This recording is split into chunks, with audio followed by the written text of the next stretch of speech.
So this is a continuation of part one. And what happens when these children are being groomed by the adults, the ones that are in the occult, and a lot of times they are Freemasons. Now, not all Freemasons are pedophiles, but a lot of times they are Freemasons, and they're usually so-called affluent.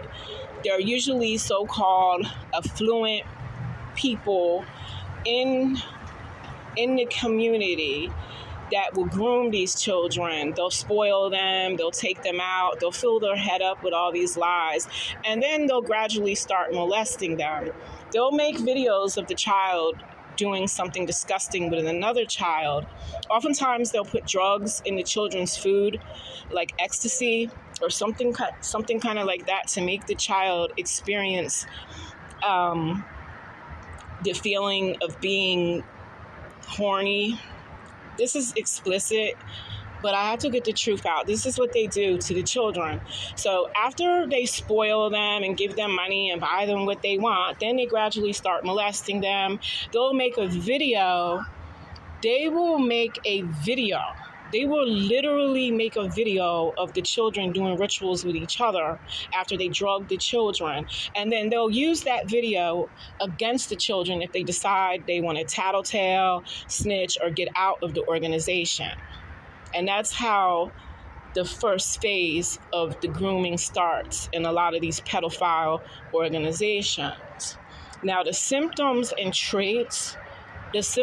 personality traits of a child that's being sexually abused, okay? I'm not talking about adults right now, because there are adults also that get sexually abused too through this program, because they end up having to stay in it their entire life if they don't snitch. So anyhow, the symptoms for children and even adults that are under the MK Ultra, the grooming, and they're in that program, they often stare out in space. They look like they're in a daze. Their hands will shake sometimes. They'll appear nervous, or sometimes they laugh out of nowhere and it's like they're giddy for no reason. And when you look in their eyes, a lot of times you can tell that they want to cry. Okay, you can look at them and see like there's deep pain there and they want to cry. But a lot of times they're scared to show their true emotions, and they have to become actors and actresses. But anyhow, that is part one about the Walt Disney style MK Ultra and the signs and symptoms and traits, personality traits of what to look for in a child that's being groomed or molested by these pedophile organizations and the cults. The other, I can't have this video long because I'm on my porch, and this is just a spur of the moment. I decided to do it, but I really don't have my full presentation together.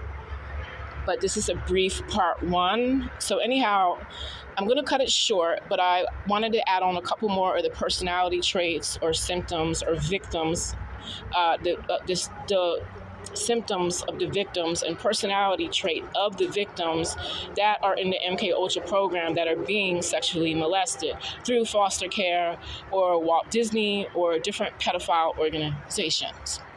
The other personality traits, their clothes like ride up on them, and they fidget with their clothes. I already said that they can appear nervous, but they fidget with their clothes a lot. And another thing that happens is they're usually clumsy. Children that are sexually molested, they're usually clumsy. They have a habit of like tripping or bumping into things, because sometimes it just seems like they're in a daze. And a lot of times when you're talking to them, they can hear what you're saying, but they'll be like, what? And they want you to keep repeating what you said. But those are some of the personality traits of a child and even some adults that are being molested, or if they're stuck in the MK Ultra sex trafficking program with a pedophile organization. I will be back to touch more on this topic later. I just come back from a store run and riding my bike, and I just happened to just sit here on my porch and decide to do this at the stirred moment. But anyhow, I'll be back with more.